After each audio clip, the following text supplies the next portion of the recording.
4:30. Fairfield Police Commissioners meeting is in session. Pledge allegiance on our agenda.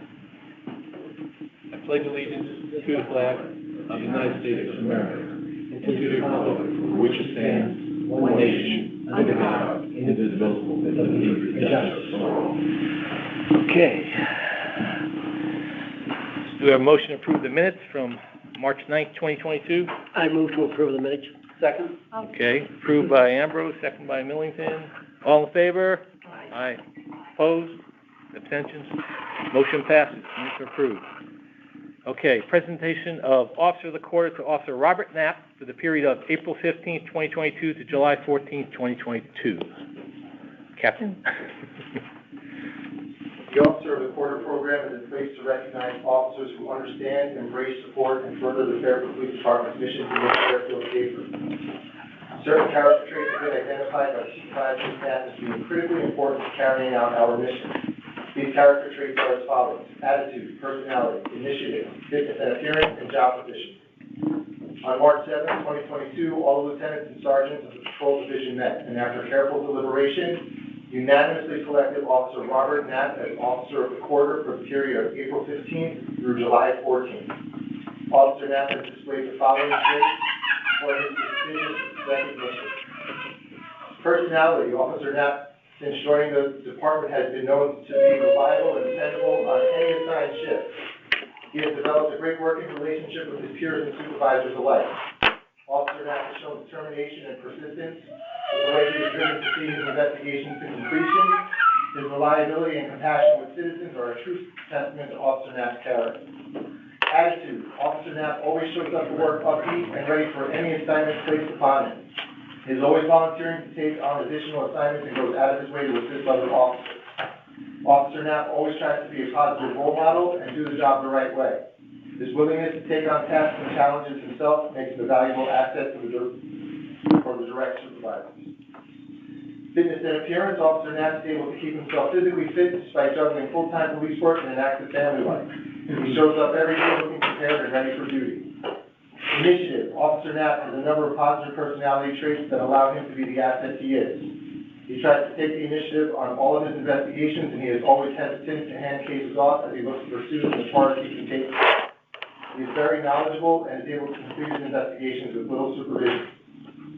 He puts in for numerous training classes to expand his knowledge and further his career as an officer.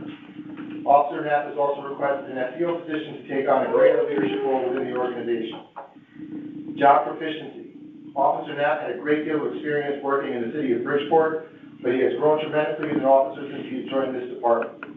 He has put in a consistent level of police work since joining the force and has continuously challenged himself. He has a thorough understanding of motor vehicle and criminal law and knows how to apply it accordingly. Officer Knapp has a strong ability when it comes to interacting with citizens and displays true empathy during his investigations. He is detail-oriented and takes great pride in his work. It is our pleasure to present Officer Robert Knapp with the Officer of the Quarter Award. Congratulations, Rob.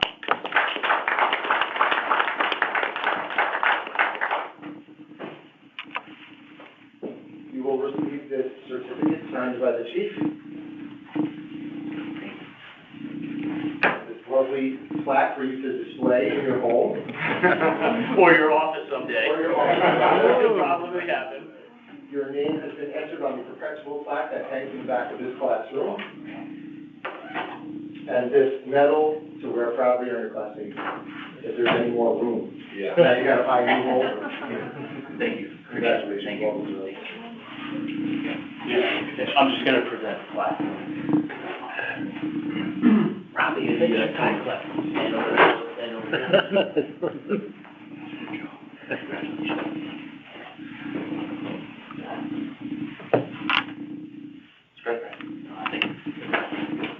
Congrats to you. Thank you for letting us have an opportunity.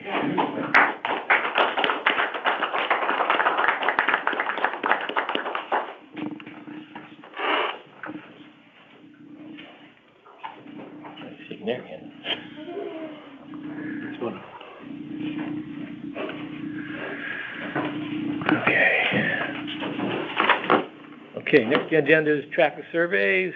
Tracker survey number 1. There you go. Traffic survey, number one location, intersection of Easton Turnpike and Jefferson Street, Sacred Heart West Campus. Nature request, Sacred Heart West Campus requests installing a turn signal at the intersection for traffic turning left onto Easton Turnpike from Jefferson Street. By whom? Town Engineer William Hurley. Recommendations. The intersection of Eastern Turnpike and Jefferson Street, which is known as the Sacred Heart West Campus. After observing several light cycles with medium traffic conditions, it was determined that lead green light with a doghouse signal for westbound traffic turning south on Eastern Turnpike would be forwarded as a recommendation to mitigate the traffic congestion at this intersection. This recommendation will be forwarded to the Police Commission for approval before forwarding to the state DOT for their approval. Secondly, Do you have a motion to, any comment from the public on this? Any comment from the commissioners? Not hearing none, okay. Do we have a motion to approve? I'll make a motion. Second? Second. All in favor? Aye. Opposed? No. Okay, so that's good. Next one. Secondly, the Park Avenue at Jefferson Street, Park Avenue at Old Town Road, Bridgeport. A request by Sacred Heart University for no turn on red on all four corners of this intersection to increase safety for student pedestrian traffic was reviewed by those in attendance. It was determined that this request will be tabled so that a further review of the impact on traffic, no turn on red, signs would have on traffic at various times of the day. A traffic unit study will be conducted at various times of the day, AM, PM, to determine how many vehicles make right-hand turns at this intersection. Specifically, during morning and afternoon rush hour traffic, a concern is that limiting the right-hand turns may cause more traffic congestion during those times. Commissioner Pine and Mr. Hurley also noted a clear line of sight for traffic at the crosswalk at Jefferson Street and Park Avenue. Okay, do we have any comment from the commissioners? And the public? Yes. I got to pick one, or actually two. So, first of all, thanks for going out there. Gary McNamara, Executive Director of Public Safety Government Affairs at Sacred Heart University. The issue at that intersection, and we requested you look at all four, and recognizing that it's Bridgeport as well, is really when you get, I guess it would be east on Jefferson Street when you reach Park Avenue. It's really that right turn on red. And it's not the number of cars, it's the number of students that cross regularly. They have a all four-way stop when they hit the cross button, but the problem is, because the traffic can get so backed up, people don't want to necessarily stop. They stop briefly and then they take that turn. So it's imperative that there's no sense in having an all-system stop. The whole point of having a four-way stop traffic when pedestrians cross is that no traffic moves. So we avoid the conflict between pedestrians and vehicles.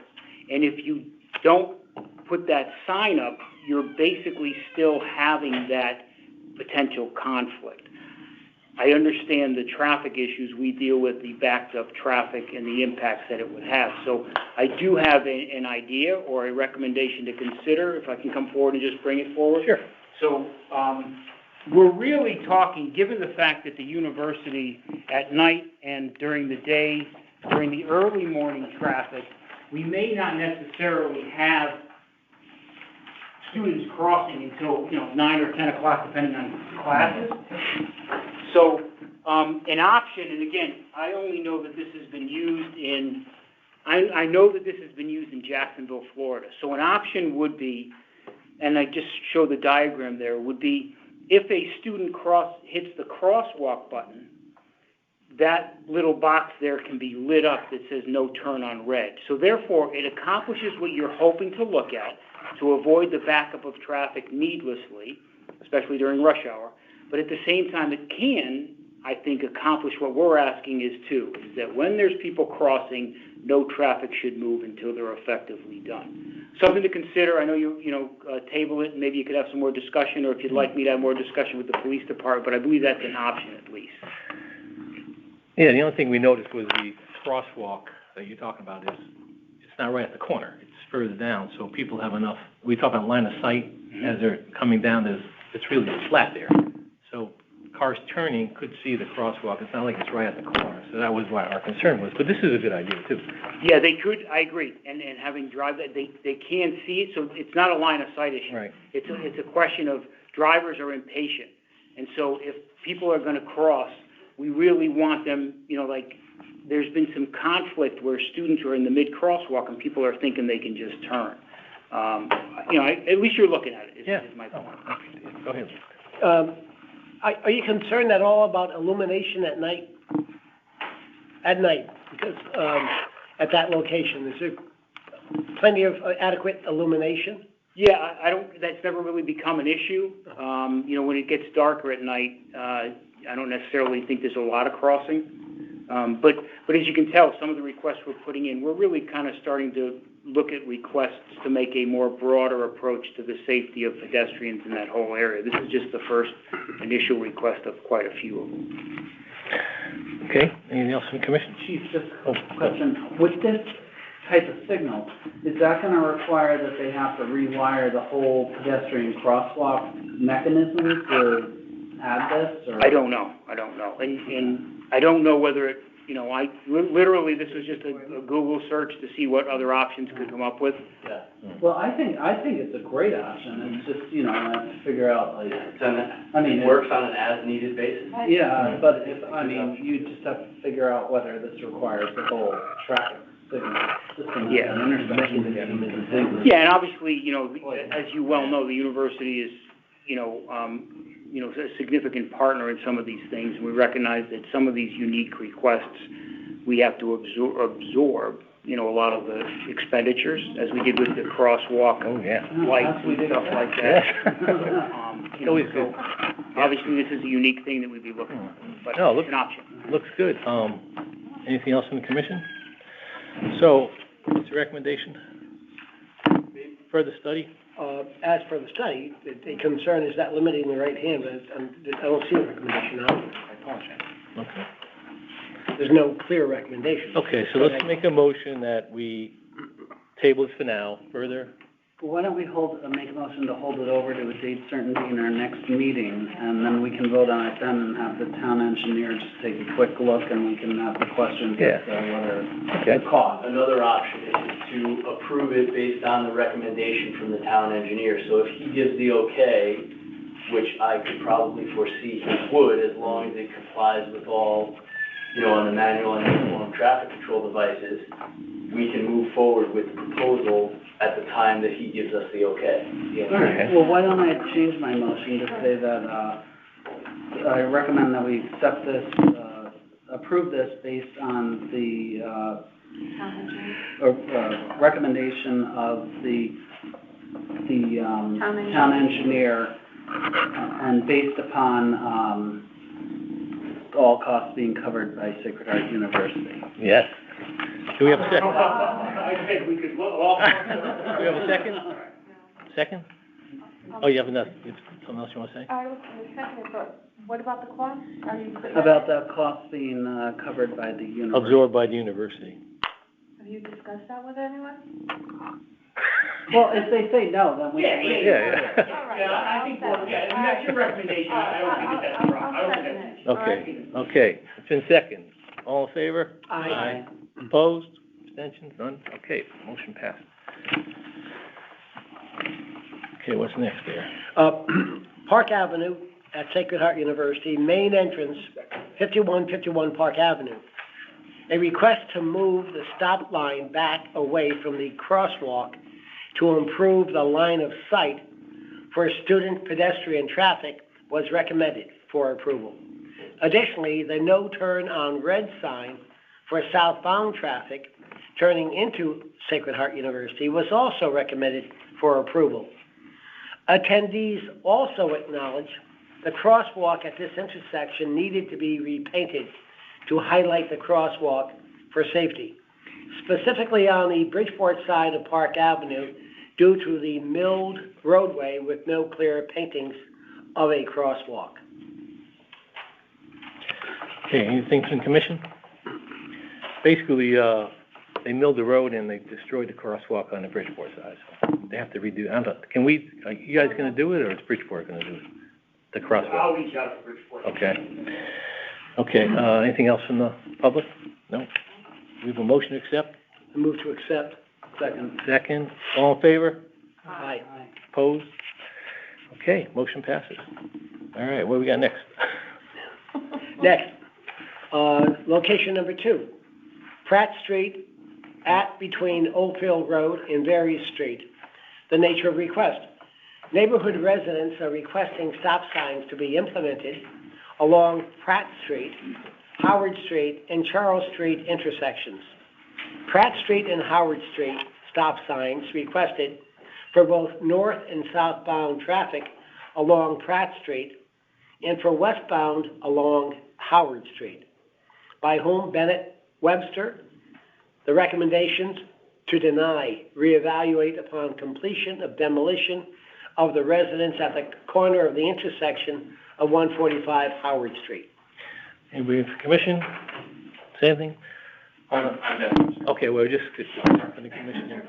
So when we looked at the line of sight, on the survey, there was a house on a corner, which right now has obstructions. It's got trees and the house is built close to the road, so it obstructs the intersection, but we noticed the house is gonna be demolished, so it'll be a clear line of sight, hopefully when they rebuild, whatever they're gonna rebuild there. So that's why we denied it at this point, until we figure what the line of sight's gonna be. I have a picture for you that I just took yesterday morning as I was walking my... Okay, hold on one second. Anybody else in the commission have anything? No? Okay, yes, sir. Why don't you come up and just say who you are? Stand at the podium, name and address, please. First time doing this, sorry. No problem. Bennett Webster, 144 Pratt Street. Very much appreciate everyone's time and the department for humoring me on a lot of lengthy emails over the past 4 or 5 months. So I guess just first and foremost, the initial scope that we had put in the survey was quite a bit wider than I think we now need, having gone back and forth with the department, and very much appreciate them educating me on sort of their commentary on it. The real inflection point for us is at Pratt and Howard, and there's really 3 gating issues there.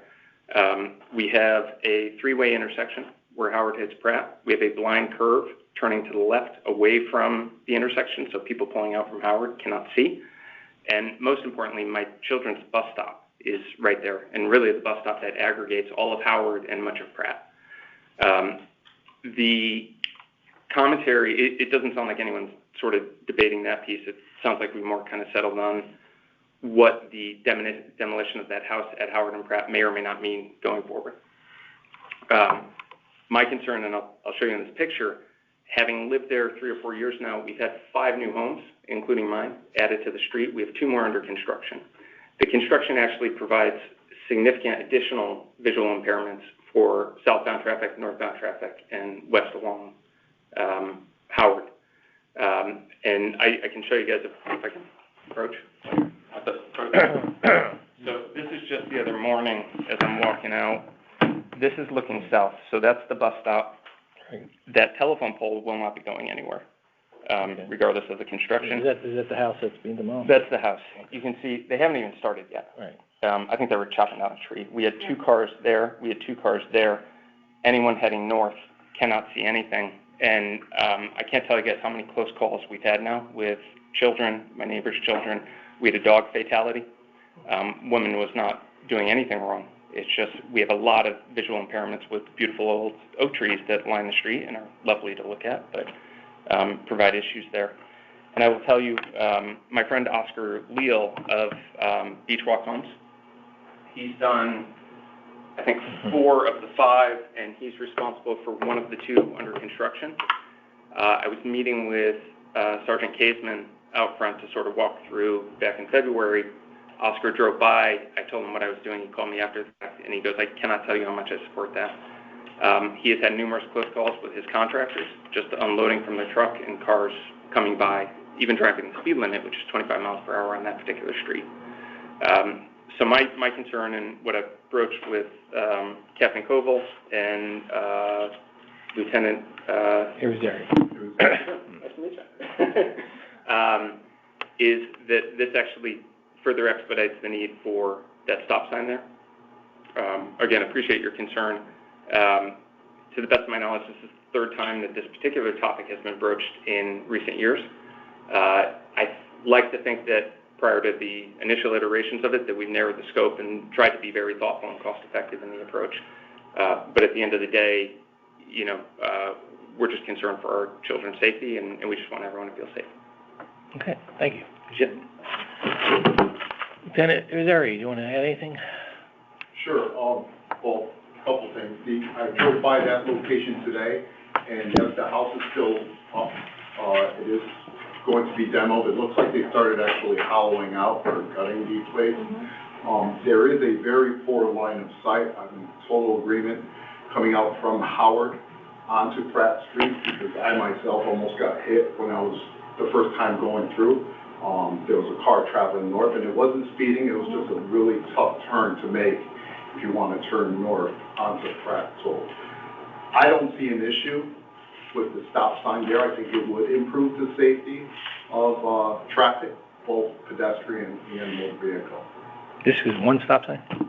Well, it's going to end up being the stop sign on Howard, and then two stop signs opposing each other on Pratt Street. Okay, and the demolition of the house, if that house goes down, will that improve the line of sight, or? It really depends on what it's, like you said, what's replaced there. It's just that there is a bend there, and obviously we're not going to get rid of that. The nature of the houses that are going up there are pretty large, so I don't think it's going to improve the line of sight, really, because it's not that big of a property. Okay. Why was there a recommendation to deny the request? Commissioner, we thought that maybe once and Commissioner Pine can add to it, once the house was demoed and we would see what would take its place, if the line of sight would improve. I don't know if you showed the picture, but Yeah. facing that house on the corner is gonna go down, Yeah. so Yeah. we don't know if they're taking the trees down or what they're doing, but, all right, so your recommendation is the stop signs? Yes. Chances are, what they're gonna build is gonna be bigger. Okay. And I'll just say that I also drove through there, Yeah. and, in addition to the fact that people park way too close to the intersection, which also affects the sight line, that I agree. So I'd make the motion to, go along with Approve what it. the lieutenant's saying and approve the Approve the stop sign. installation of Okay. 3 stop I signs. agree, I'll second. Second? I'll second. Okay, all in favor? Aye. Opposed? Abstentions? None? Okay, motion passes. You can get your stop signs. Congratulations. Lock hard, now go. There you go. Done. Okay, let's see what else we got. Another traffic survey? Fern Street. Yep. Okay, yep, okay. Number 3 location, Fern Street, Roger Sherman School. Nature request. Request permission to place approximately 3 stop, kiss, and go signs along Fern Street closest to the exit driveway of Roger Sherman School. They would sit behind the sidewalk in line with, but opt to block the no parking signs. By whom? Angeles Papa George, Fairfield Public Schools. Recommendations: approve 3 stop and kiss go signs, supplemental signs to each of the 3 requested posts. These signs shall not replace the current no parking signs. Okay, Who's paying for this? the school's paying for the kiss and whatever they are. So- Kiss and go. So the taxpayers are paying for kiss and go 3 signs. Well, our concern was, the no parking. They wanted to remove the no parking signs, which we don't want. If they're just gonna drop their kids off, that's fine, but we don't want people parking there because it'll So obstruct they'll the. stay. Yeah, so we told them we want the no parking signs to stay. If they wanna add their kiss and go signs for like, I don't think that that's any sort of DOT regulated or any sort of sign that I've ever seen ever. So I'm opposed to it. It's a waste of taxpayer money and makes no sense. So I'll be voting no. okay. Any other commission? Well, my opinion is, doesn't affect the traffic or the parking, and if the school wants to put up, you know, We'll have kiss and go signs all over the town, probably cost a couple $1,000s by the time of this, and then it will be, you know, Well, we stop, hug, and pick up signs, and, you know, where does this end? I mean, you look at this, school budget's already up there to requesting the, you know, they just restored $2 million more to their budget that people are up in arms about, and then we're gonna go waste money on stop, kiss and go, hug your child signs. I mean, it's well, it's the Board of Ed, basically, we have no say over how they spend their money. And how do the police enforce the stop, kiss and go Oh, signs? So can I Yeah. just weigh in for a second from Yes, an Chief. engineer's perspective? And I'm not an engineer, but I have a lot of experience with traffic. Yep. There's no stop, kiss and go sign that is official. I think the approval from the commission should be only for MUTCD signs. There are similar signs such as like deaf child area or that are signs that are not approved by the MUTCD that are normally outside the purview of the commission, and the commission normally doesn't weigh in on. And I think that these signs are similar to those signs that are not. If we went to the engineer department, if we went to Bill Hurley, he would likely say that's outside the purview of the commission, and I would recommend if Board of Ed wants to put them up, let them put them up on their property, outside or inside the Curtilage of there. what's that, the easement of the town. No, I agree. That's one of the reasons why they want us to take the no parking signs down. We told them no. And if they want to put those like you said, the kiss and go signs up on their property, I mean, we can't tell them what to do. As far as, it's not going to affect the traffic. It's just going to be like a feel-good thing for them, just like putting banners up or anything else. So I agree with the chief that I do too. we denied them taking the no parking signs down. And as far as their signs we're not going to vote on it because we have no purview. They also have the option to use those sandwich boards where they can put that out every morning, stop, kiss and go, here's the area where you stop, kiss and go, and they bring them in at the end of the day. They have other options or alternatives. I don't think it's the purview of the commission to make that permanent sign. I agree 100%. So basically, we're denying them taking down the no parking signs. I'll make the motion to deny. I second it. All in favor? Aye. Opposed? None? Abstentions? None? Okay, so they can't have they're not gonna mess with our no parking signs, and as far as the kiss and go, that's up to them, and as long as they're on their property. Okay, what else we got there? Old business. Old business, none. New business. Donation this is for you to read here. New business. A donation to animal control of $20, a check received from Jack and Ginny Hogan of northeastern Massachusetts as a gift in memory of Judy Bodie, a longtime contributor and supporter of the Fairfield Animal Shelter, who will be remembered for her love and devotion to all animals. Okay, make a motion. I'll make a motion to accept. Second. Commissioner Lebo, second. All in favor? Aye. Opposed?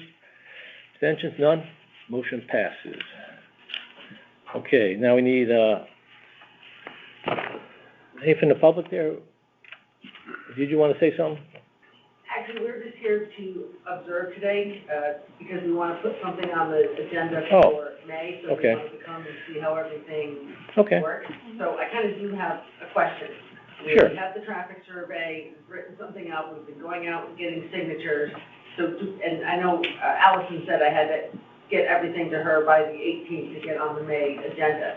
So do you guys review that before the meeting and make your recommendations to deny, or? Yeah, that's something Lieutenant Irizarry can help you with at another time. We have to go based on the agenda, so, thank you. Got it, I'll ask you. Okay, so we're gonna go into executive session, so you guys would have to leave, unfortunately. So, there's no new. Oh, I'm sorry, the monthly report. I'm sorry. You can stay for the monthly report. Anybody want to present the monthly report? Anybody have any questions on the monthly report? I don't know. Doing a fine job, traffic division, investigative services, doing a good job, Captain? And I noticed you had that new mental health thing, that's great, super. And, anything else? I'll make a motion to go into executive session. I'll second it. Okay, all in favor? Aye. Opposed? 5 PM. Let's shut this off. How do you shut this off?